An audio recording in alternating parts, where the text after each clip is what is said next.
ایک پیغام آپ کے لیے، ہمارے لیے، فَلْيُبَلِّغُ الشَّاهِدُ الْغَائِبُ، جو لوگ موجود ہیں وہ غیر موجود لوگوں تک اس پیغام کو پہنچا دیں۔ بڑی بڑی طاقتیں بدگمانی کی وجہ سے اسلام سے ڈر رہی ہیں، کانپ رہی ہیں، خائف ہیں۔ اسلامی آئیڈیالوجی ہماری آئیڈیالوجی کو تباہ و برباد کر دے گی، دنیا میں اشانتی پھیل جائے گی، اور اسلام کہہ رہا ہے کہ میں ساری دنیا میں شانتی پھیلانے کے لیے آیا ہوں۔ اللہ کا ارشاد ہے، اس سے بہتر کس کی بات ہو سکتی ہے جو اللہ کی طرف بلائے، نیک عمل کرے اور کہے کہ میں مسلمانوں میں سے ہوں۔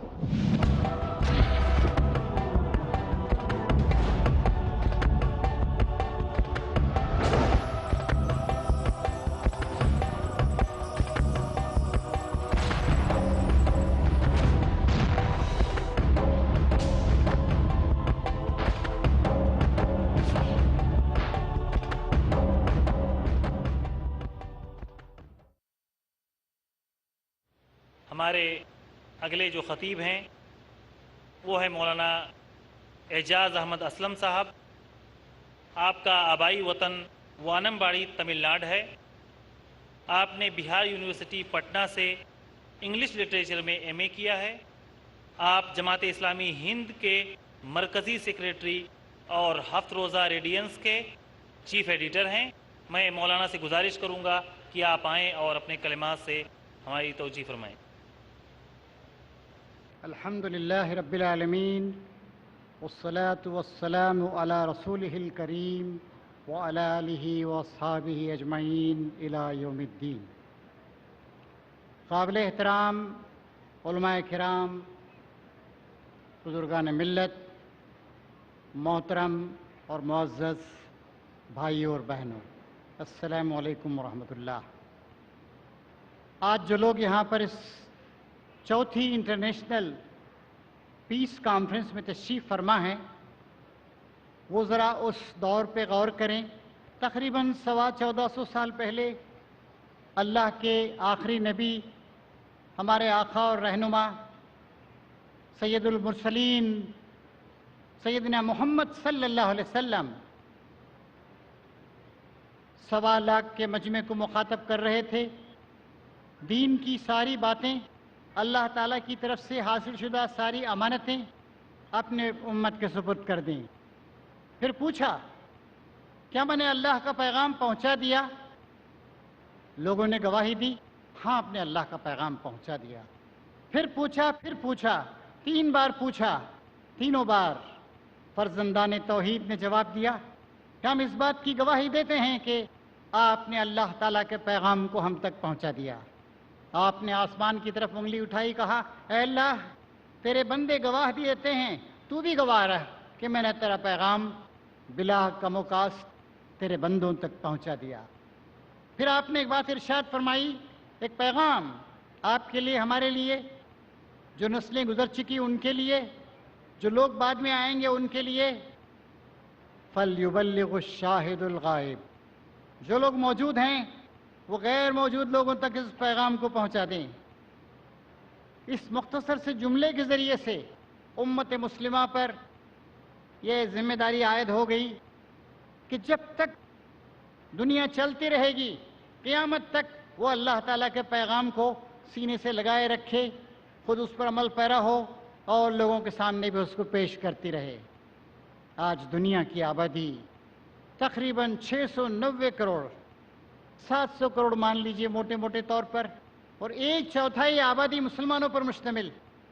آج ہمارے 57-58 انڈیپینڈنٹ آزاد ممالک ہیں، بڑی بڑی آبادیاں ہیں ہماری۔ خود اس ہندوستان میں دیکھیے ہم کتنی بڑی تعداد میں ہیں، ہمالیہ کی پہاڑیوں سے لے کر کنیا کماری کے پانی تک، اور ادھر آسام کی پہاڑیوں سے لے کر کچھ کی کھاڑی تک، ہر جگہ مسلمان ہیں۔ اللہ تعالیٰ کا شکر ہے کہ مسلمانوں میں احساس جاگ رہا ہے اپنی حیثیت کا، اپنے سٹیٹس کا، اور وہ جاگ رہے ہیں، بیدار ہو رہے ہیں۔ پوری دنیا میں صورتحال ہے، ہمارے نوجوان جاگ رہے ہیں، ہمارے مرد بیدار ہو رہے ہیں، ہماری خواتین آگے بڑھ کر کام کر رہی ہیں، ہمارے بچوں میں احساس پیدا ہو رہا ہے، وہ اللہ کی طرف رجوع کر رہے ہیں۔ اللہ کے رسول کی سنتوں کو دوبارہ زندہ کر رہے ہیں، ان کے اندر خودی کا احساس جاگ رہا ہے اور وہ سوچ رہے ہیں، کوشش کر رہے ہیں کہ ہم آگے بڑھیں، اللہ تعالیٰ کے دین پر عمل کریں۔ حضرات، یہ وہ ذمہ داری ہے کہ قیامت کے دن بھی اس کے بارے میں پوچھا جائے گا۔ نبی کریم صلی اللہ علیہ وسلم وہاں بھی کہیں گے میں نے اپنا پیغام پہنچا دیا تھا، اور ہر دور کے افراد، ہر گروہ، ہر فرد سے الگ الگ پوچھا جائے گا کہ کیا تم نے اللہ تعالیٰ کے دین کا حق ادا کیا؟ اللہ تعالیٰ کا دین اللہ کی بہت بڑی نعمت۔ آج دنیا میں جو بے انصافی ہے، بدامنی ہے، بے چینی ہے، انتشار ہے، مظالم ہو رہے ہیں، ان کا علاج اگر ہے تو صرف اور صرف اسلام میں، جو اللہ تعالیٰ کا پیغام ہے، جس کو تمام انبیاء کرام لے کر آئے، اور جس کی کتاب قرآن مجید پورے طور سے محفوظ ہے، اور جس کے رسول کی سنت پورے طور سے محفوظ ہے۔ دنیا کے تمام مسائل کا حل، چاہے وہ آپ کے انفرادی مسائل ہوں یا اجتماعی مسائل، آپ کے گھریلو مسائل ہوں یا بازار کے مسائل، آپ کے معاشی مسائل ہوں یا سیاسی مسائل، سارے مسائل کا حل قرآن مجید ہمارے سامنے پیش کرتا ہے۔ دنیا کے لوگ آج اسلام کو، اسلامی تعلیمات کو دیکھ رہے ہیں اور متاثر ہو رہے ہیں۔ اس موقع پر ہماری اور آپ کی ذمہ داری ہے کہ ہم اور آگے بڑھیں، اور یہ جو بیداری پیدا ہوئی ہے ساری دنیا میں، اس کا حق ہم بھی ادا کریں۔ ہر شخص فرداً یہ کام کرے، اور ہر محلے کے لوگ، ہر شہر کے لوگ، ہر ملک کے لوگ آپس میں اتحاد کے ساتھ اس کام کو کریں۔ بار بار آپ کے سامنے وہ آیت آتی ہے، وَاعْتَصِمُوا بِحَبْلِ اللَّهِ جَمِيعًا وَلَا تَفَرَّقُوا، سب کے سب مل کر اللہ تعالیٰ کی رسی کو، یعنی اللہ کے دین کو، اللہ کی کتاب کو مضبوطی کے ساتھ تھام لو، اور آپس کے تفرقے کا اور انتشار کا شکار مت ہو جاؤ۔ یہ کانفرنس اسی بات کی علامت ہے۔ آئیے اس کانفرنس کے آغاز کے ان پاکیزہ لمحات میں ہم اس بات کا تہیہ کریں کہ انشاءاللہ جئیں گے تو مسلمان بن کے جئیں گے، مریں گے تو اللہ تعالیٰ کے دین پہ مریں گے، خود بھی اسلام پہ عمل کریں گے، اور دنیا کے تمام لوگوں تک اس پیغام کو پہنچا دیں گے۔ اللہ تعالیٰ ہماری مدد کرے۔ وآخر دعوانا ان الحمدللہ رب العالمین۔ جزاک اللہ خیر مولانا اعجاز اسلم صاحب۔ ہمارے اگلے مقرر ہیں شیخ رضا اللہ عبدالکریم صاحب۔ آپ نے جامعہ سلفیہ بنارس سے عالمیت و فضیلت کی ڈگری لی ہے، جامعہ اسلامیہ مدینہ منورہ سے گریجویشن کیا ہے، اور اس وقت آپ المعہد الاسلامی السلفی بریلی میں بحیثیت استاذ اپنی خدمات انجام دے رہے ہیں۔ میں مولانا محترم سے بڑے ادب کے ساتھ گزارش کروں گا کہ وہ آئیں اور اپنے قیمتی کلمات سے ہمیں نوازیں۔ مولانا رضا اللہ عبدالکریم صاحب۔ الحمد للہ رب العالمین، والصلاة والسلام على سید الانبیاء والمرسلین، نبینا محمد وعلى آلہ واصحابہ اجمعین ومن تبعہم بإحسان الى یوم الدین، اما بعد۔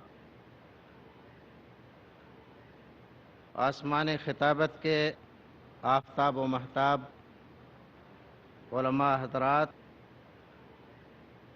اور میرے عزیز بھائیوں، دوستوں، ماں اور بہنوں، قرآن شریف کی ایک آیت کریمہ سورہ حجرات میں اللہ رب العزت ہمیں اور آپ کو عائلی، سماجی، معاشرتی مسائل سمجھاتے ہوئے ایک چھوٹی سی بات کہتا ہے، اجتنبوا کثیرا من الظن، بہت زیادہ بدگمانی کرنے سے باز رہو۔ آج کا یہ زمانہ جس میں ہم اور آپ زندہ ہیں، سانس لے رہے، اگر آپ تھوڑی دیر کے لیے سوچیں تو ہمیں اور آپ کو یہ لگے گا کہ ہماری خانگی، سماجی، معاشرتی، سیاسی، حکومتی، آپسی سارے تعلقات اور ساری چیزیں، بلکہ یوں کہیے کہ دنیا کا سارا نظام بدگمانی سے تہس نہس ہو چکا ہے۔ ایک پڑوسی کو دوسرے پڑوسی سے بدگمانی ہے، حد تو یہ ہے کہ ایک مسلمان دوسرے مسلمان کے تعلق سے بدگمانی رکھتا ہے۔ گھر میں، پڑوس میں، محلے میں، گاؤں میں، بستیوں میں، جدھر بھی آپ دیکھیے بدگمانی کا دور دورہ ہے۔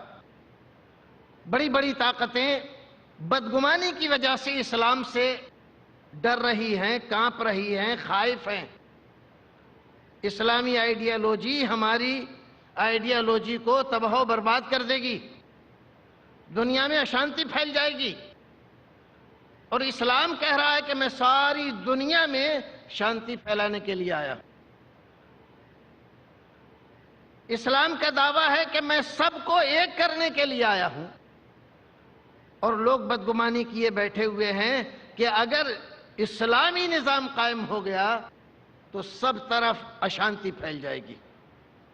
یہاں تک کہ ہمارے یہاں اس ملک میں کبھی کبھی بدگمانیوں کی بنیاد پر دنگے اور فساد، اگر یہ مسجد یہاں پر بن گئی تو ہماری ناک کٹ جائے گی، اور وہ مندر وہاں بن گیا تو ہماری عزت خاک میں مل جائے گی، اور وہاں مدرسہ فلاں لوگوں کا بن گیا تو یہاں فتنے پھیل جائیں گے، اور اگر وہاں پر یہ مسجد ان لوگوں کی بن گئی تو اس سے فساد پیدا ہو جائے گا، یہ ضلالت لائیں گے، وہ گمراہی لائے گا۔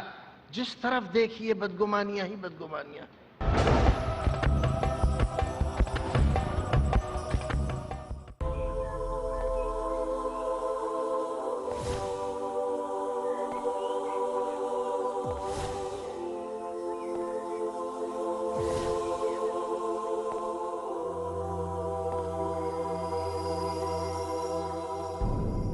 زلزلے ہیں، بجلیاں ہیں، قحط ہیں، آلام ہیں، کیسے کیسے دکھ ترانے مادر ایام ہیں۔ انسانیت کی دکھتی پیٹھ کو اسلام کی دیوار ہی سہارا دے سکتی۔ زندگی کے سفر میں اگر آپ الجھنوں کے شکار ہیں تو دیکھیے ہمارا پروگرام الجھنیں صرف پیس ٹی وی پر۔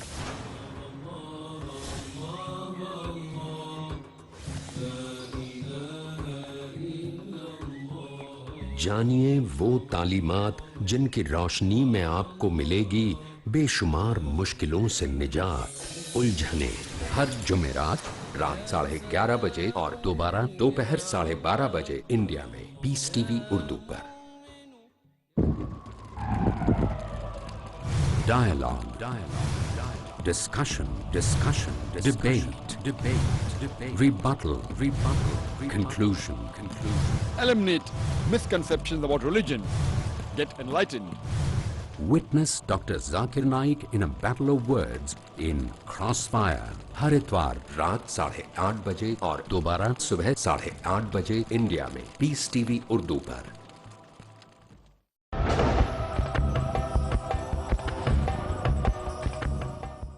گھر میں، پڑوس میں، محلے میں، گاؤں میں، بستیوں میں، جدھر بھی آپ دیکھیے بدگمانی کا دور دورہ ہے۔ بڑی بڑی طاقتیں بدگمانی کی وجہ سے اسلام سے ڈر رہی ہیں، کانپ رہی ہیں، خائف ہیں۔ اسلامی آئیڈیالوجی ہماری آئیڈیالوجی کو تباہ و برباد کر دے گی، دنیا میں اشانتی پھیل جائے گی، اور اسلام کہہ رہا ہے کہ میں ساری دنیا میں شانتی پھیلانے کے لیے آیا ہوں۔ اسلام کا دعویٰ ہے کہ میں سب کو ایک کرنے کے لیے آیا ہوں، اور لوگ بدگمانی کیے بیٹھے ہوئے ہیں کہ اگر اسلامی نظام قائم ہو گیا تو سب طرف اشانتی پھیل جائے گی۔ یہاں تک کہ ہمارے یہاں اس ملک میں کبھی کبھی بدگمانیوں کی بنیاد پر دنگے اور فساد، اگر یہ مسجد یہاں پر بن گئی تو ہماری ناک کٹ جائے گی، اور وہ مندر وہاں بن گیا تو ہماری عزت خاک میں مل جائے گی، اور وہاں مدرسہ فلاں لوگوں کا بن گیا تو یہاں فتنے پھیل جائیں گے، اور اگر وہاں پر یہ مسجد ان لوگوں کی بن گئی تو اس سے فساد پیدا ہو جائے گا، یہ ضلالت لائیں گے، وہ گمراہی لائے گا۔ جس طرف دیکھیے بدگمانیاں ہی بدگمانیاں. اسلامی نظام کے تعلق سے، اسلامی احکام کے تعلق سے، رسول اکرم کے تعلق سے، امامان دین کے تعلق سے، علماء کرام کے تعلق سے، دعات اسلام کے تعلق سے، یہاں تک کہ جو اسلامی کاز کے لیے لوگ کام کر رہے ہیں، بجائے اس کے کہ ان کے تعلق سے اچھا گمان رکھا جائے، ان کا ساتھ دیا جائے، ان کے ساتھ کاندھے سے کاندھا ملایا جائے، ہم بدگمانیاں پھیلا کر لوگوں کو ان سے منتشر کر کے کار خیر میں حصہ لے رہے ہیں اور سمجھ رہے ہیں بہت بڑا کام کر رہے ہیں. چاروں طرف بدگمانیوں کی فضا ہے. ایسی فضا میں ہمیں اور آپ کو اپنے رب کا یہ پیغام نہ صرف کان سے سننا ہے بلکہ دل میں اتار کر اس پر عمل کرنا ہے کہ ہمیں بدگمانیوں کو دور کرنا ہے. اور بدگمانی تبھی دور ہوتی ہے جب ہم کسی چیز کی حقیقت کو سمجھنے کی کوشش کریں. ہر ایک چیز میں اگر ایک پہلو ہمیں شر کا نظر آتا ہے تو ہم دیکھیں دوسرے ناحیے سے کئی پہلو اس میں خیر کے بھی آپ کو ملیں گے. تو بہتر یہ ہے کہ ہم خیر کے پہلو کو لیں اور شر کے پہلو کو ہم دور کر دیں، اس کو نظر انداز کر دیں. شر کو دور کرنے کی کوشش ضرور کریں، برائیوں کو دور کرنے کی کوشش ضرور کریں. یہ ہماری آپ کی مشترکہ ذمہ داری ہے. اسلام ساری دنیا کے اندر امن و چین قائم کرنے کے لیے آیا ہے. ہمیں چاہیے کہ اس پیغام کو ساری دنیا میں عام کرنے کے لیے جو لوگ بھی کھڑے ہیں، کوشش کر رہے ہیں، ان کا ساتھ دیں. پروردگار ہمیں اور آپ کو اس کی ہمت دے اور پیس کے اس پیغام کو ساری دنیا میں عام کرے. وآخر دعوانا الحمد للہ. جزاک اللہ خیر. یہ تھے مولانا رضا اللہ عبدالکریم صاحب. اب ہمارے جو اگلے مقرر ہیں وہ ہیں مولانا محمد طاہر صاحب مدنی. مولانا محمد طاہر صاحب دارالسلام عمر آباد کے فارغ التحصیل ہیں. آپ کا تعلق اعظم گڑھ یو پی سے ہے. آپ نے اعلیٰ تعلیم جامعہ اسلامی مدینہ منورہ سے حاصل کیا ہے اور اس وقت آپ ہندوستان کی مشہور دانشگاہ جامعۃ الفلاح بلیریا گنج کے ڈائریکٹر ہیں. میں مولانا سے التماس کروں گا اور اپنے قیمتی کلمات سے ہمیں نوازیں. مولانا محمد طاہر صاحب مدنی. الحمدللہ رب العالمین والصلاة والسلام علی سید المرسلین وعلی آلہ واصحابہ اجمعین. اما بعد فاعوذ باللہ من الشیطان الرجیم. بسم اللہ الرحمن الرحیم. ومن احسن قولا ممن دعا الی اللہ وعمل صالحا وقال اننی من المسلمین. اسٹیج پہ بیٹھے ہوئے علماء کرام، دانشوران ملت اور معزز خواتین و حضرات، یہ 10 روزہ کانفرنس اس موضوع پہ ہے کہ اسلام انسانیت کے مسائل کا حل ہے. اس میں کوئی شبہ نہیں کہ آج دنیا امن کی تلاش میں ہے، مختلف مسائل میں گھری ہوئی ہے، اس کے سامنے راہ نجات نہیں ہے اور اسلام ہی ان مسائل کا حل ہے. وہی ایک راستہ ہے جو دنیا کو امن اور سلامتی سے ہمکنار کر سکتا. لیکن ایک بنیادی سوال یہ ہے کہ وہ امت جو اس دین کی حامل ہے اور جس کے پاس اس دین کی امانت ہے، ایسا کیوں ہے کہ وہ خود نہ تو اس سے کوئی فائدہ اٹھا رہی ہے نہ اس امانت کو دنیا تک پہنچا رہی ہے؟ اس امت کے اندر دعوتی جذبہ کیوں نہیں ہے؟ دعوتی اسپرٹ کیوں نہیں ہے؟ اس امت کے افراد کی زندگی میں اسلام کا جلوہ کیوں نظر نہیں آتا ہے؟ میرے بھائیوں، دوسروں کی جو ذمہ داریاں ہیں وہ الگ ہیں، لیکن ہمیں اپنی بھی ذمہ داری اور اپنی جو کوتاہی ہے اس کا احساس کرنا چاہیے. اللہ تعالیٰ نے ہمیں اپنا دین دیا، اپنی کتاب دی، آخری رسول کی امت بنایا اور ہماری ذمہ داری یہ تھی کہ پورے اخلاص اور محنت کے ساتھ اللہ کے اس دین کو اللہ کے بندوں تک پہنچائیں، لیکن ہم نے اس میں کوتاہی کی۔ اس دنیا کے اندر اس سے اچھا کوئی کام ہو ہی نہیں سکتا ہے کہ اللہ کے بندوں تک اللہ کا پیغام پہنچایا جائے۔ اللہ کا ارشاد ہے وَمَنْ أَحْسَنُ قَوْلًا مِّمَّنْ دَعَا إِلَى اللَّهِ وَعَمِلَ صَالِحًا وَقَالَ إِنَّنِي مِنَ الْمُسْلِمِينَ۔ اس سے بہتر کس کی بات ہو سکتی ہے جو اللہ کی طرف بلائے، نیک عمل کرے اور کہے کہ میں مسلمانوں میں سے ہوں۔ بنیادی مسئلہ یہ ہے کہ امت کے اندر دعوتی جذبہ اور دعوتی اسپرٹ پیدا کی جائے، امت کو قرآن کی چلتی پھرتی تصویر بنایا جائے، اور امت کے اندر یہ احساس دلایا جائے کہ پوری ذمہ داری کے ساتھ اللہ کے اس دین کو اللہ کے بندوں تک پہنچاؤ۔ اور میرے خیال میں جو اس سلسلے میں سب سے اہم چیز ہے، جہاں سے ہم کو ایمان بھی ملے گا، عمل کا جذبہ بھی ملے گا، وہ ہے اللہ کی کتاب۔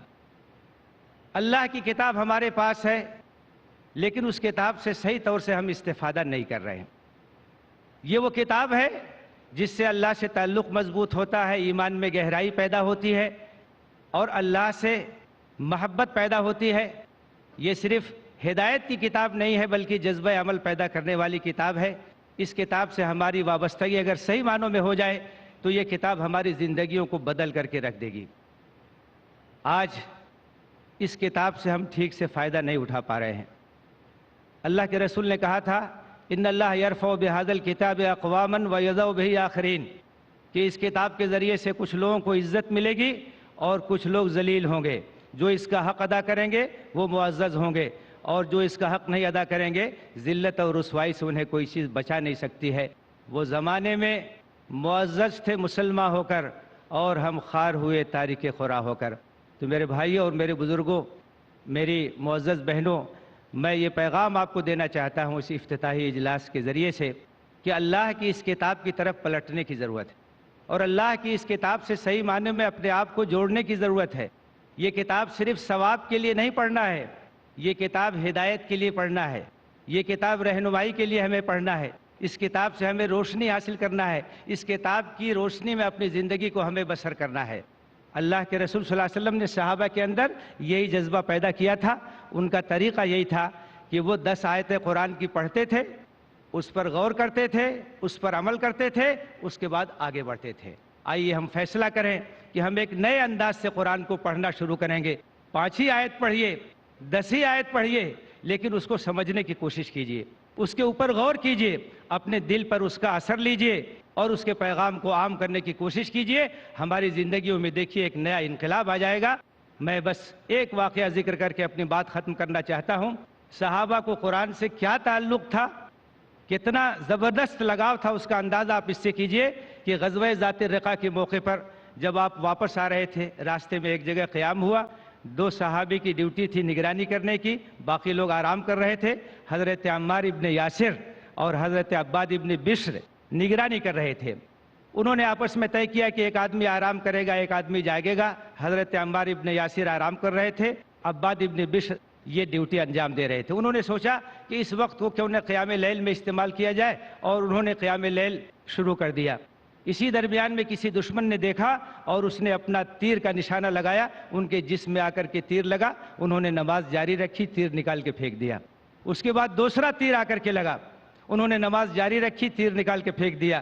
اور اس کے بعد جب تیسرا تیر لگا تو وہ رکوع میں گئے، نماز پوری کی، اپنے ساتھی کو جگایا، تلاش کیا، دشمن بھاگ گیا تھا۔ حضرت عمار ابن یاسر نے کہا کہ بھائی جب پہلا تیر لگا تھا تبھی مجھ کو جگا دیا ہوتا۔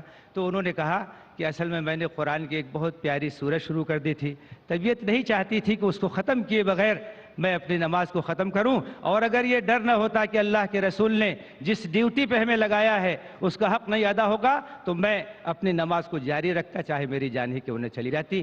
یہ محبت اور یہ تعلق جب قرآن سے پیدا ہوگا، قرآن ہم کو تبدیل کر دے گا، بدل دے گا، اور ایسا جذبہ پیدا کرے گا کہ ہم قرآن پر بھی عمل کریں گے اور دوسروں کو بھی اس کی طرف بلائیں گے۔ اللہ سے دعا ہے کہ ہمیں قرآن سے صحیح طور سے وابستہ ہونے کی توفیق دے، آمین۔ وآخر دعوانا ان الحمدللہ رب العالمین۔ جزاک اللہ خیر۔ ہمارے اگلے مقرر ہیں مولانا شکیل سیتا پوری صاحب۔ آپ نے دارالعلوم دیوبند سے فضیلت اور افتاء کی سند حاصل کی ہے، اور فراغت کے بعد اپنے مادر علمی میں 1972 سے 1980 تک تدریسی خدمات انجام دی ہیں، اور اس وقت آپ جامعہ ضیاء العلوم سیتاپور کے محتمم ہیں۔ میں مولانا شکیل سیتاپوری سے گزارش کروں گا کہ آپ آئیں اور اپنے قیمتی کلمات سے ہمیں نوازیں۔